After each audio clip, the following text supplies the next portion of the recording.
What happened in the streets in Iran this week? Look, Iran has significant economic problems, and the Iranian government has not been up to the task of fulfilling its promises to the Iranian people.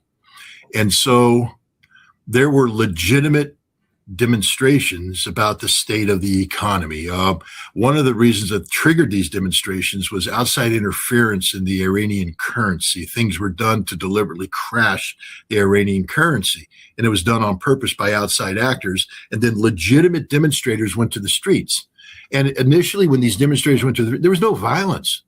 You know, the president of Iran actually walked side by side with many of these demonstrators. He says, "I'm with you. I understand this. We need to do a better job." But then what happened about day 2 of the demonstrations, radicals took over. And they pushed the peaceful people out of the streets, and they began launching violent attacks. These radicals are Mossad-controlled cells that have been in place for a long time inside Iran, equipped, trained by the Mossad to carry out extreme acts of violence. And these cells began to run rampant. They killed over 100 Iranian cops. Now, for all the, MAGA America, could you imagine a scenario where outside agitators started running rampant in American streets and killed 100 American cops? What our response would be? The goal was to create this massive unrest. And this is part of a master plan that had been worked out between Trump and Benjamin Netanyahu back in Mar-a-Lago. And then the United States and Israel were supposed to bomb. And when they bombed, they're supposed to decapitate the leadership. They were supposed to suppress the ability of the security services to interfere with the violent demonstrations. And this would lead to a revolution that would cause the collapse of the Iranian government. And then the son of the former Shah Pahlavi was supposed to come in and become anointed king of Iran. This didn't work because, for whatever reason, the United States wasn't ready to bomb. And by the time Trump said we're going to bomb, the whole thing had been suppressed. The Iranian government had taken control, had suppressed and destroyed and defeated the Mossad-backed agents. And when Trump began to initiate the attack the other night, he was told by the Pentagon, "Don't do this. If you do this, the Iranians are going to hit us back, and we can't stop them. They're going to hurt us. We have no way to respond. We're not strong." And the Israelis made the phone call and said, "Too late, boss. Stop. Don't do it. Because if you do it, they're going to hit us and crush us, and we can't defend ourselves." The whole idea of the demonstrations and the air attack was to rapidly collapse the Iranian government so they couldn't launch their missiles. But now it's too late. The Iranian government's ready, locked and cocked. And if they get attacked, it will be devastating for the United States and for Israel. Here's the famous or infamous tweet from Mike Pompeo, former Secretary of State and Director of CIA. And I'm going to guess that on the last line, you agree with him. I'm not going to read all of it, but it says the Iranian regime is in trouble. Bringing in mercenaries is the last best hope. Now to the bottom.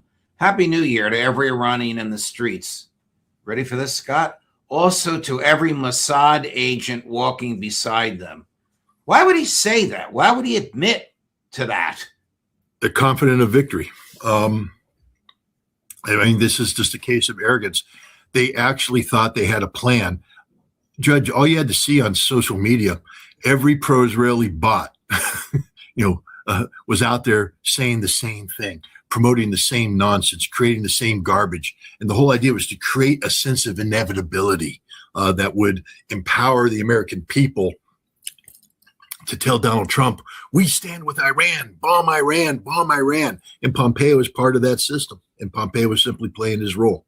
Here's somebody who's part of that system who is brokenhearted that the United States did not bomb last night. You'll know who this is. Chris, cut number 13. There are a lot of headlines out there that are, in my view, not accurate. President Trump's resolve is not the question. The question is, when we do an operation like this, should it be bigger or smaller? I'm in the camp of bigger. Time will tell. I'm hopeful and optimistic that the regime days are numbered. Compare and contrast that with the giddiness the cackling of Graham on the air. We're going to bomb them now. We're going to get them. It's over. Remember that just a couple of days ago? Right. I love this, Lindsey Graham. I almost feel sorry for him, except I don't. But but the fact of the matter is his scheme failed. And again, I'm not in the support Donald Trump business, but I have to tell you, this was something that was cooked up in Mar-a-Lago. I mean, Lindsey Graham has admitted it. This is something that Netanyahu and Trump cooked up when Netanyahu was visiting Mar-a-Lago. This was all planned. There was extensive planning going on between the Mossad, the CIA, British intelligence, Dutch intelligence, and every intelligence agency in the world that has been lined up against the Iranians. And yet the United States didn't pull the trigger until it was too late. And I just have to sit there and go, Trump knew what he was doing. I mean, it seems to me that Trump set up Lindsey Graham, set up Netanyahu, set them all up because they shot their bolt. The Mossad network that was used is gone, finished. I mean, the Israelis panicked in the end. They when they lost communication with them, they tried to shove in a whole bunch of new Starlink, communication kits. And the Iranians were just sitting there waiting for him to come in and go, thank you very much, thank you very much. Because the Iranians broke the code, got in there. Thanks to the help of Russia, by the way. So it's all over. That entire network's gone. It took decades to build that network up. That it's gone. So Graham knows what happened. There is no capacity to, replicate the opportunity that was lost. Now he's trying to be nice and say it's not Donald Trump's fault. It's 100% Donald Trump's fault. And you have to ask yourself, was this deliberate? Is it just incompetence, which I can also accept, or was this deliberate, a setup so that Netanyahu and Graham and everybody else stops talking to him about overthrowing the Iranian regime because they no longer have the tools to do so? One of our chatters writes in, poor Lindsey, he didn't get his war. He didn't get his war, yeah. He didn't get his war. We only have a few minutes left. We'll save the conversation about Russia for next week. But Mohammed Marandi, a good friend of yours and mine, born in the United States, but a professor at the University of Tehran, has given a description of things remarkably similar to yours, who also said the attitude in the streets changed. The last demonstrations he saw, of which he was a part, 3 million people in downtown Tehran supporting the government. Yeah, it's over. This just strength, when you talk about Damascus steel, what makes Damascus steel so strong is the fact that it's treated in fire over and over and over again, compressed, hardened.